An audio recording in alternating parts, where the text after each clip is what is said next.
പ്രിയ സുഹൃത്തുക്കളെ, എന്താ പറയല്ലേ, എന്താ ഭംഗി! ഇത്രയും മനോഹരമായൊരു കാഴ്ച നമ്മുടെ ജില്ലയായ തൃശ്ശൂരിൽ കൂരുക്കുഴിയിലാണ്. നമ്മുടെ സുഹൃത്ത്, നമ്മുടെ സഹപാഠിയൊക്കെ ആയിട്ടുള്ള നൗഷാദിൻ്റെ വീടിൻ്റെ ടെറസിൻ്റെ മുകളിൽ.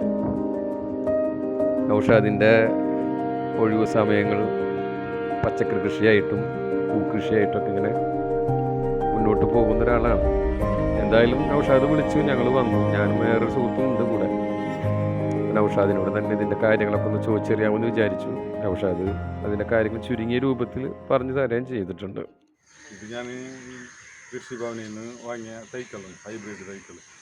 അപ്പോൾ ഇതിന് നല്ല പരിചരണം കൊടുത്തിട്ടുണ്ട്, നല്ല വളം ഇതൊക്കെ ചെയ്ത് തൈക്കൾ വെച്ച് നല്ല മഴ തുടങ്ങിയ സമയത്ത് തുടങ്ങി വെച്ചത്. അപ്പോൾ ഇത് കുരച്ച് ഇങ്ങനെ നിന്നെങ്കിലും പിന്നീട് അത് അടിപൊളി വളം ചെയ്തപ്പോൾ ഉഷാറായിട്ട് നല്ല ഓണം പൂക്കളുണ്ടായി. നല്ല കുറേ ഞാൻ ഈ ഓണം പ്രമാണിച്ച് കുറേ വിൽപ്പന നടത്തി. ഇപ്പോൾ ഒരുപാട് പൂക്കളുണ്ട്. ഇപ്പം ഇന്ന് കുറേ വിളവെടുത്തിട്ടുണ്ട്. ഓക്കെ, തുടങ്ങാം. ഇതിൻ്റെ പരിചരണം എന്ന് പറഞ്ഞാൽ നമ്മൾ ഈ കൃഷി ഭവനിൽ നിന്ന് കിട്ടിയ വളം ചെയ്തിട്ടുണ്ടായിരുന്നു. ഞാൻ ചെളിമണ്ണും അതൊക്കെ ആയിട്ട് കൽപ്പൊടിയാണ് മെയിനായിട്ട് ഇതിൻ്റെ കടക്കലിട്ടേക്കണത്. നല്ല പരിചരണം കൊടുത്തിരുന്നു. നല്ല പൂക്കളൊക്കെ ഉണ്ടെങ്കിൽ ഞാൻ എടുത്ത് മാറ്റും. നല്ല പോലെ നോക്കി വളർത്തിയത് കൊണ്ട് നല്ല അടിപൊളിയായിട്ട് വളർന്നു. നൗഷാദായിട്ട് സംസാരിച്ചപ്പോഴേ അവനോട് എന്തോ ഒരു പ്രത്യേക ഒരു ബഹുമാനം ഇഷ്ടം തോന്നി എനിക്ക്.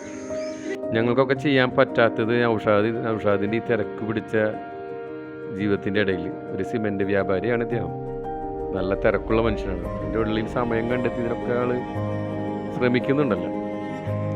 ഒരുപാട് പൊട്ടിച്ചെടുത്ത് അത് സഞ്ചികളിലാക്കി വെച്ചിട്ടുണ്ടായിരുന്നു. അതൊക്കെ കുഴഞ്ഞെടുത്ത് വീണ്ടും നോക്കി അതിൻ്റെ ഭംഗി ആസ്വദിക്കുകയാണ് ഞാൻ. കൂടെ വന്ന ആൾക്ക് കുറച്ച് വേണമെന്ന് പറഞ്ഞപ്പോൾ നൗഷാദ് അവിടെ ഉണ്ടായിരുന്നതിൻ്റെ ഒരു 30% എടുത്ത് വാരിക്കൂരി കൊടുത്തിട്ടുണ്ട്. അതിൻ്റെ സന്തോഷമാണ് ആളെ മുഖത്താണ്. ഓണാഘോഷത്തിൻ്റെ ഭാഗമായിട്ട് പൂക്കളം ഇടാൻ വേണ്ടി വാങ്ങാൻ വന്ന ആൾ ഇപ്പോൾ പൂക്കൾ ഇടാൻ തോന്നില്ല എന്ന് പറഞ്ഞ് കൊണ്ടുപോയിട്ട് ഷോക്കേസിൽ അങ്ങനെ വെക്കായിരിക്കും വേണമെങ്കിൽ. എന്താണ് നോക്കാം ആവേശം.